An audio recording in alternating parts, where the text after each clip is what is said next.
হিন্দিতে একটা প্রবাদ রয়েছে, সেই প্রবাদটা আজকে এই ভিডিও করার সময় খুব মনে পড়ছে, আপনাদের সঙ্গে একটু শেয়ার করি। हमें तो अपनों ने लूटा, गैरों में कहाँ दम था। हमें तो अपनों ने लूटा, गैरों में कहाँ दम था। विनेश की कश्ती थी डूबी वहां, जहां पानी कम था। এই প্রবাদটা, হিন্দির এই প্রবাদটা আজ সত্যি ভিনেশের জন্য গাইতে ইচ্ছা করলো। ভিনেশ ফোগাট ইতিমধ্যে সকলেই আপনারা জেনে গিয়েছেন, যত ভারতবাসী রয়েছে, যত স্পোর্টস লাভার রয়েছেন, সকলেই ইতিমধ্যে জেনে গিয়েছেন যে ভিনেশ ফোগাট ভারতের একজন কুস্তিগির, যিনি কিনা ওয়েট মাত্র 100 গ্রাম ওয়েট বেশি হওয়ার জন্য অলিম্পিক্স থেকে ডিসকোয়ালিফাই হয়ে গিয়েছেন। মহিলা কুস্তিগির হিসাবে ভারতবর্ষের অলিম্পিকের ইতিহাসে এই প্রথম কোন মহিলা ফাইনালে উঠেছিলেন, অর্থাৎ সোনা কিংবা রূপো প্রায় কনফার্ম ছিল।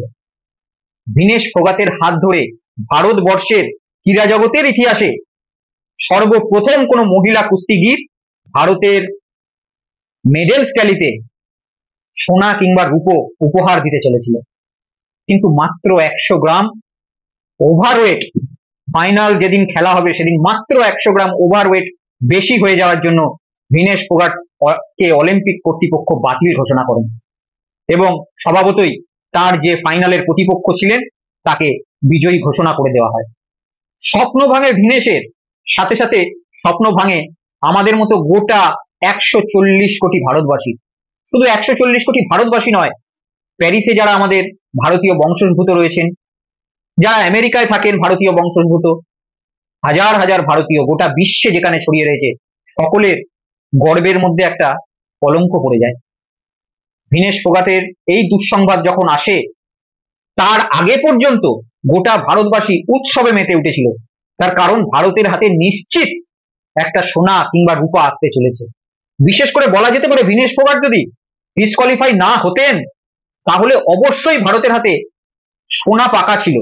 তার কারণ বলে দিই, তার কারণ হচ্ছে ভিনেশ ফোগাট সেমিফাইনালে যাকে হারিয়ে ফাইনালের সোনার ম্যাচে উঠেছিলেন, তিনি গত অলিম্পিকের সোনাজয়ী। শুধু গত অলিম্পিক্সের সোনাজয়ী নয়, সেই মহিলা কুস্তিগির যার নাম উই সুসাকি, জাপানের মহিলা কুস্তিগির, তিনি কন্টিনিউ 82টা ম্যাচ অপরাজেয় ছিল। জাপানের উই সুসাকি, জাপানের মহিলা কুস্তিগির, 82টা ম্যাচ আনবিটেন ছিলেন। এরকম বড় একজন প্রতিদ্বন্দ্বী, যে 4 বারের বিশ্ব চ্যাম্পিয়ন এবং গত টোকিও অলিম্পিক্সের গোল্ড মেডেলিস্ট অর্থাৎ ডিফেন্ডিং চ্যাম্পিয়ন, সেই রকম একজন ব্যক্তিকে হারিয়ে ভিনেশ ফোগাট ফাইনালে উঠেছিলেন। তাই এটা আমরা বিশ্বাস রাখতেই পারি, ভিনেশ ফোগাট যদি ম্যাচটি খেলার সুযোগ পেতেন তাহলে হয়তো তিনি সোনাই নিয়ে আসতেন।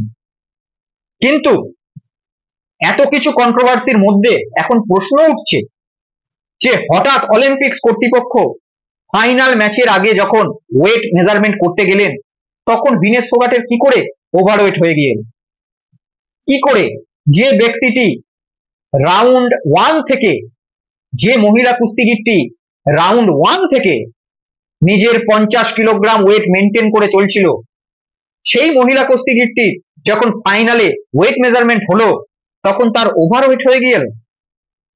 এটা কি করে সম্ভব? আর এইখানেই আপামর ভারতবাসী যারা এই মহিলা কুস্তিগিরের সঙ্গে রয়েছেন সকলেই একটি ষড়যন্ত্রের গন্ধ পাচ্ছে। কিন্তু আদৌ কি ষড়যন্ত্র হয়েছে? দেখুন, আমরা হচ্ছে সকলেই মানুষ এবং মানুষের একটা পক্ষে বিপক্ষে আবেগ কাজ করে।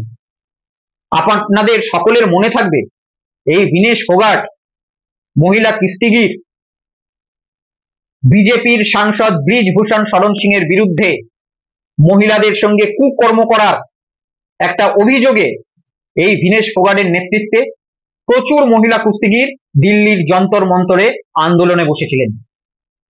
বিজেপির হেভিওয়েট নেতা, বাহুবলী নেতা, তৎকালীন রেসলিং ফেডারেশনের সভাপতি ছিলেন। আর সেই সভাপতি নিজের ক্ষমতা খাটিয়ে বাচ্চা বাচ্চা ছোট ছোট রেসলারদেরকে নাকি তার রুমে ডেকে তার সঙ্গে দুষ্কর্ম করতেন, এই অভিযোগ তুলেছিলেন মহিলা কুস্তিগিররা। তার এগেনস্টে দিল্লিতে এফআইআর করেছিলেন এবং যতক্ষণ না তাকে সাসপেন্ড করা হচ্ছে, অ্যারেস্ট করা হচ্ছে, এরকম একটা দাবি রেখে তারা দিল্লির যন্তর মন্তরে ধর্নায় বসেছিলেন। আর এই যন্তর মন্তরের ধর্নার নেতৃত্বে ছিলেন অন্যতম মুখ এই ভিনেশ ফোগাট। তাই যারা বিজেপিকে সমর্থন করেন না, বিরোধী দলের লোকজন রয়েছেন, তারা আজকে বলছেন যে হয়তো এটা ভারতবর্ষের বীরভূষণ শরণ সিং এর নেতৃত্বে অথবা বিজেপি সরকারের নেতৃত্বে কোনো কনস্পিরেসি, কোনো ষড়যন্ত্র ভিতরে ভিতরে থাকলেও থাকতে পারে। আবার যারা বিজেপিকে সমর্থন করেন তারা এই ব্যাপারটিকে একেবারেই খণ্ডন করছেন যে না, এখানে কোনো ষড়যন্ত্র নেই, সত্য মিথ্যা এখানে বসে আমরা কিচ্ছু বলতে পারবো না, কিচ্ছু জানি না। আসলে কি ঘটনা, আসলে কোনটা সত্য মিথ্যা, সেটা একমাত্র ভিনেশ ফোগাটই জানেন এবং রেসলিং ফেডারেশনের কর্তৃপক্ষ যারা ভিনেশ ফোগাটের সঙ্গে অলিম্পিক ভিলেজে ছিলেন তারাই জানেন। আমরা শুধু এতটুকু জানি যে আমরা ভারতবর্ষীরা একটা গর্বের মুহূর্ত হাতছাড়া করলাম। আমরা শুধু এতটুকুই জানি ভিনেশ ফোগাট, যিনি আমাদেরকে আবার অলিম্পিক্সে একটা নীরজ চোপড়ার পরে গোল্ড এনে দিতে পারতেন, সেই খুশি থেকে আমরা বঞ্চিত হলাম। আর এটাও ভাবতে অবাক লাগছে, যদি এর পেছনে কোনো রকম ষড়যন্ত্র থেকে থাকে তাহলে সেই সমস্ত মানুষরা কিরকম মনুষ্যত্বের, যারা নিজের দেশের সম্মানকেও আঘাত করতে ছাড়ছে না শুধুমাত্র নিজেদের, আবার বলবো কথাটা, শুধুমাত্র নিজেদের চেয়ারকে এবং নিজেদের ইগোকে স্যাটিসফাইড করার জন্য। বীরভূষণ শরণ সিং এর নামে যে মারাত্মক অভিযোগ উঠেছিল, সেই অভিযোগ 2023 সালের ঘটনা। তারপর থেকে ভিনেশ ফোগাটকে দিল্লি পুলিশ কিভাবে টেনে হেঁচড়ে নিয়ে গিয়েছে, তাকে হেনস্থা করা হয়েছে, তাকে মানসিকভাবে হেনস্থা করা হয়েছে। একটা সময় আরো যারা মহিলা কুস্তিগির ছিলেন তারা নিজেদের পদ্মশ্রী, অলিম্পিক মেডেলস বিসর্জন দিতে গেছিলেন গঙ্গা পক্ষে।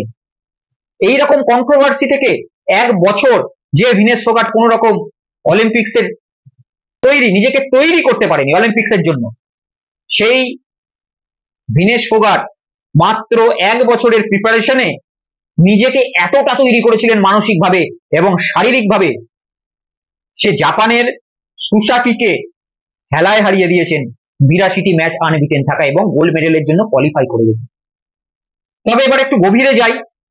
নিউজে দেখাচ্ছে যে ভিনেশ ফোগাটকে নাকি মাত্র 100 গ্রামের জন্য ডিসকোয়ালিফাই করে দেওয়া হয়েছে। প্রথমে বলে রাখি, ভিনেশ ফোগাট আমাদের দেশের একজন অত্যন্ত ঐতিহ্যশালী মহিলা কুস্তিগির, যিনি কমনওয়েলথ গেমে সোনা এনেছে দুবার, যিনি এশিয়ান গেমসে সোনা পেয়েছেন একবার, এছাড়াও নানান তার রেকর্ড রয়েছে, প্রচুর মেডেল রয়েছে বিভিন্ন চ্যাম্পিয়নশিপ ম্যাচে। সাথে সাথে তিনি ভারত সরকারের কাছ থেকে 2016 সালে অর্জুন অ্যাওয়ার্ড পেয়েছেন, সম্মানিক একটা।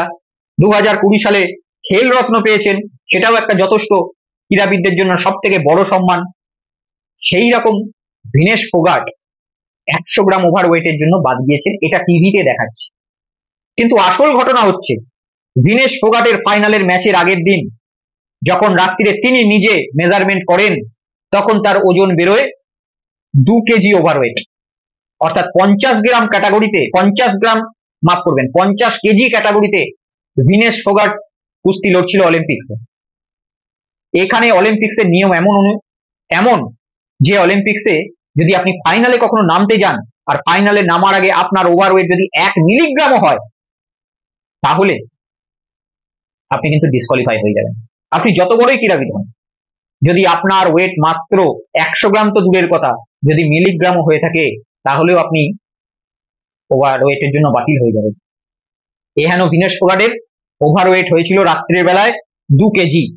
সূত্র মারফত যেটা জানা যায়, ভিনেশ ফোগাটের 2 কেজি ওভারওয়েট হয়েছিল, অর্থাৎ 52 কেজি ওভারওয়েট দেখাচ্ছে, 52 কেজি তার ওয়েট দেখাচ্ছিল। সেই ভিনেশ ফোগাট রাতারাতি যত কসরত তিনি জানেন, স্কিপিং করেন, দৌড়ান, ট্রেডমিলে দৌড়ান, নিজেকে অভুক্ত রাখেন, নিজের চুল কেটে দেন, তার সাথে সাথে নিজেকে শরীর থেকে নিজের রক্ত পর্যন্ত বের করেন। তার সবকিছু পরেও যখন তিনি মাপকাঠি মাপতে যান ওজনের, দেখা যায় যে তার 100 গ্রাম ওজন বেশি। অর্থাৎ সারা রাত তিনি কসরত করে 1 কেজি 900 গ্রাম ওজনকে ক্ষরণ করতে পারেন, কিন্তু 100 গ্রাম আর তার দ্বারা সম্ভব হয় না। তিনি সমস্ত কিছু, যত কিছু তার দ্বারা ট্রাই করা যেতে পারে সবকিছু ট্রাই করেছিলেন, কিন্তু 100 গ্রাম ওজন যখন ফাইনাল মাপা হয় তখন 100 গ্রাম ওজন তার বেশি দেখায়, যেটা অত্যন্ত দুর্ভাগ্যের। আর এর সাথে সাথেই প্রশ্ন উঠছে যে আমাদের ভারতীয় কুস্তিগীরদের সঙ্গে, আমাদের ভারতীয় ফেডারেশনের যারা সেখানে গিয়েছেন, একটা কুস্তিগীরের সঙ্গে একটা পার্টিসিপেন্টের সঙ্গে অনেক সাপোর্ট স্টাফ যায়। কেউ খাবার দাবার দেখার জন্য যায়, কেউ চিকিৎসা দেখার জন্য যায়, কেউ ম্যানেজার হিসাবে যায়।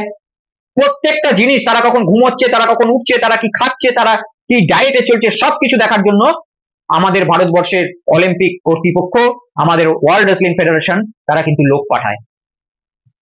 তাহলে তারা কি করছিল? তারা সেখানে ঘুরতে গেছে অলিম্পিক্সে? এটাই তো প্রশ্ন উঠছে যে একটা এত বড় রেসলার, সে যদি তার নিজের ডায়েট চার্ট নিয়ে সব সময় ব্যস্ত থাকে, তাহলে তারা কি করছে? যারা তার ডায়েটের জন্য ডাক্তার যারা রয়েছে, তারা তো এই পারিপার্শ্বিক ব্যাপারগুলো দেখবে।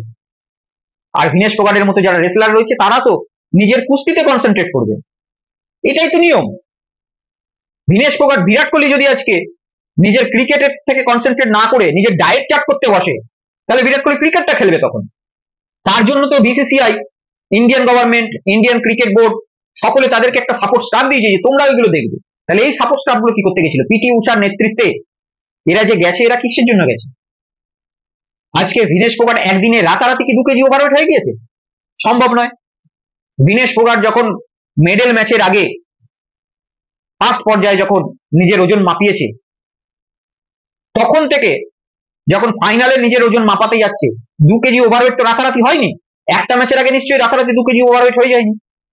তাহলে তাদেরকে মেজারমেন্ট করা, প্রত্যেক দিন তাদেরকে ওজন করা, এটা কার দায়িত্ব? ভিনেশ ফোগাট নিজে প্র্যাকটিস করবে না সেগুলো করবে?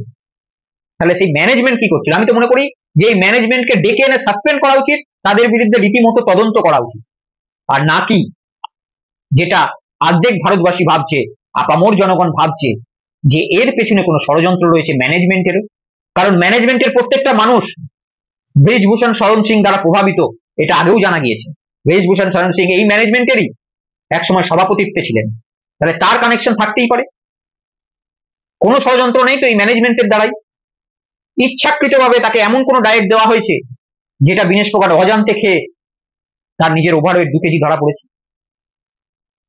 তার কারণ ভিনেশ ফোগাট এতগুলো ম্যাচ খেলে এলো, তার ওভারওয়েট কখনো ধরা পড়লো না, হঠাৎ করে রাতারাতি 2 কেজি ওভারওয়েট হয়ে গেল, এটা একটা সংশয় দেখাচ্ছে। আমি নিশ্চিত যে রাতারাতি তো 2 কেজি ওভারওয়েট হবে না, কিছু না হলেও 3-4 দিন সময় লাগবে। এই 3-4 দিন কি তাকে তদারকি করা হয়নি? যদি না করা হয়ে থাকে, তাহলে সেই ম্যানেজমেন্টের উপরে ষড়যন্ত্রের অবশ্যই একটা দাগ লাগবে। আবার ভিনেশ ফোগাট কিন্তু এই প্রথম ওভারওয়েটের জন্য ডিসকোয়ালিফাই হয়নি। আমরা দেখেছি 2016 সালের যখন সামার অলিম্পিক হয়, সেই সময় যখন প্রথম কোয়ালিফিকেশন হয়, প্রথম কোয়ালিফিকেশনে ভিনেশ ফোগাট 400 গ্রাম ওভারওয়েটের জন্য বাতিল হয়ে গিয়েছিল। তারপরে আবার সে নিজের ওয়েট কমিয়ে দ্বিতীয় কোয়ালিফিকেশনে ব্রাজিল অলিম্পিক্সে চান্স পায়। অর্থাৎ এর আগেও ভিনেশ ফোগাট ওভারওয়েটের জন্য দায় তার চেপেছে। তাই সব তথ্যই খোলা থাকছে।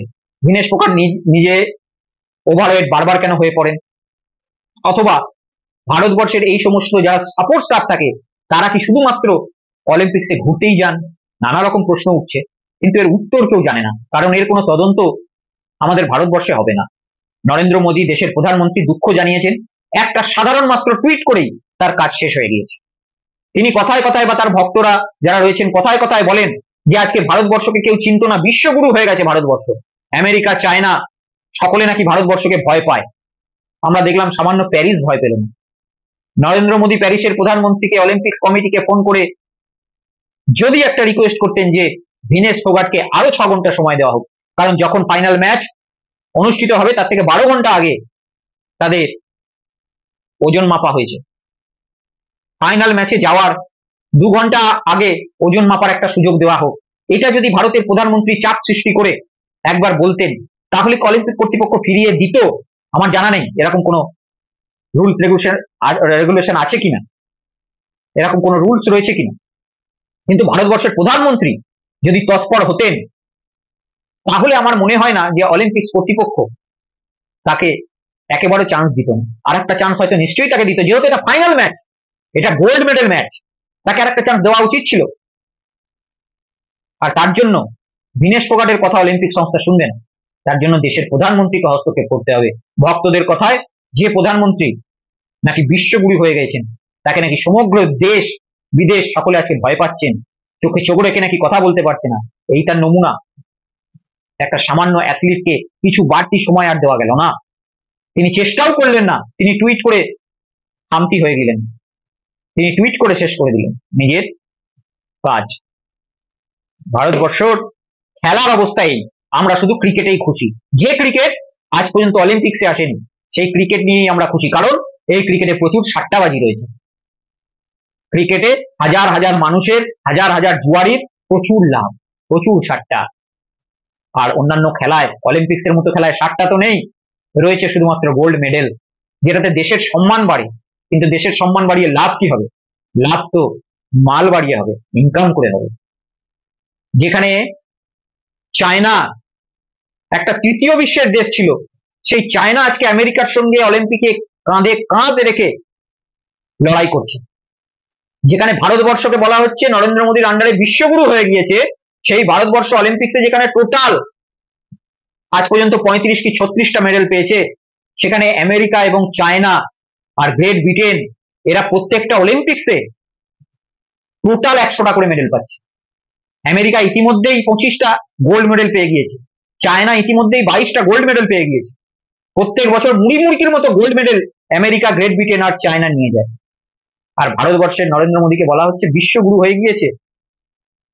এই বিশ্বগুরুর নমুনা যারা একটা ভিনেশ ফোগাটের মতো মহিলা কুস্তিগির, আমাদের সকলের আইকন হওয়ার যার যোগ্যতা, তাকে সামান্য নরেন্দ্র মোদী ফোন করে নিজের প্রভাব খাটিয়ে আর 2 ঘন্টা সময় দিয়ে বাড়তি দিতে পারলো না, যাতে 100 গ্রামটাও সে কমাতে পারে। ভিনেশ ফোগাট রাতারাতি কুস্তিগির হয়নি, তার গোটা পরিবার কুস্তির সঙ্গে জড়িয়ে। আমরা দেখেছি দঙ্গল সিনেমার মহাবীর সিং এর কাহিনী, যেটা আমির খান করেছিলেন। মহাবীর সিং, এই মহাবীর সিং হচ্ছে ভিনেশ ফোগাটের ব্যক্তিগত কোচ এবং তার জ্যাঠামশাই। এই মহাবীর সিং এর 2 মেয়ে গীতা এবং ববিতা ফোগাট ইতিমধ্যেই ভারতবর্ষকে প্রচুর মেডেলস এনে দিয়েছে, তাদের নিয়ে সিনেমা পর্যন্ত হয়ে গিয়েছে। আর সেই বংশেরই মেয়ে এই ভিনেশ ফোগাট, তাই সে ছেড়ে দেওয়ার পারত নয়, সেটা আমরা সকলেই জানতাম। সে লড়াই করে অবশ্যই ভারতবর্ষকে শান্তি সুখ দিত, সম্মান দিত, কিন্তু সব আশা জলে চলে গেল কালকের এই একটা কাহিনীতে, একটা ঘটনায়। কিন্তু তারপরে ভিনেশ ফোগাটের মতো একজন এত শক্তপোক্ত মানসিক দৃঢ়তায় থাকা মহিলাও ভেঙে পড়েছে। তিনি টুইট করে বলেছেন যে তিনি রেসলিং থেকে অবসর নিচ্ছেন, যেটা আমার খটকা লেগেছে। মানুষের জীবনে উথাল পাতাল হার জিত আসতেই পারে। যুবরাজ সিং ভারতের এত বড় ক্রিকেটার, অলরাউন্ডার, বিশ্বকাপ 2011 সময় ক্যান্সারে আক্রান্ত ছিলেন, সেই নিয়ে তিনি ক্যান্সারে আক্রান্ত থাকার সাথে সাথে তিনি বিশ্বকাপ এনে দিয়েছেন ভারতকে। তারপরে ক্যান্সার ছাড়িয়ে আবার ভারতের মাঠে, ভারতের জার্সিতে ফিরেছেন। তাই হেরে যাওয়ার নাম ক্রীড়াবিদের নাম নয়, ক্রীড়াবিদ কখনো হেরে যায় না। তাই ভিনেশ ফোগাট যে আন্তর্জাতিক রেসলিং থেকে নিজেকে সরিয়ে নিলেন, সেটা অত্যন্ত দুঃখজনক। এখনো তার বয়স ছিল মাত্র 29 বছর বয়স, তিনি এখনো চাইলে পরের অলিম্পিক্সে অনায়াসে সোনা আনতে পারতেন। তাৎক্ষণিক সিদ্ধান্ত, তিনি ভেঙে পড়েছিলেন সম্ভবত, তার জন্য তিনি এই সিদ্ধান্ত নিতে বাধ্য হয়েছেন। আমার বিশ্বাস তিনি আগামী দিনে অবশ্যই নিজের রেসলিং এর এই যে রেজিগনেশনের যে সিদ্ধান্ত, নিজেকে যে আর খেলবো না এই সিদ্ধান্ত, অবসরের সিদ্ধান্ত, সেখান থেকে বেরিয়ে আসবেন এবং ভারতের হয়ে আবার প্রতিনিধিত্ব করবেন। তবে যাওয়ার আগে আপনাদেরকে বলে রাখি, আপনারা অবশ্যই কমেন্টস করবেন। ভিডিওটা দেখার পরে আপনাদের কাছে এইটুকুই কমেন্টসের আশা করি যে ভিনেশ ফোগাটের সঙ্গে যেটা হলো সেটা ষড়যন্ত্র, নাকি ভিনেশ ফোগাটের দুর্ভাগ্য, আমাদের ভারতবাসীর দুর্ভাগ্য। এটা কমেন্টস করে অবশ্যই যাবেন। ভিডিও ভালো লাগলে শেয়ার করবেন। ইউটিউবে দেখে থাকলে অবশ্যই চ্যানেল সাবস্ক্রাইব করুন, আর ফেসবুকে দেখে থাকলে চ্যানেল ফলো করুন। আজকে চলি, কালকে দেখা হবে অন্য এক প্রতিবেদন নিয়ে। ততক্ষণ সকলে ভালো থাকবেন, সুস্থ থাকবেন। জয় হিন্দ, জয় বাংলা, বন্দে মাতরম।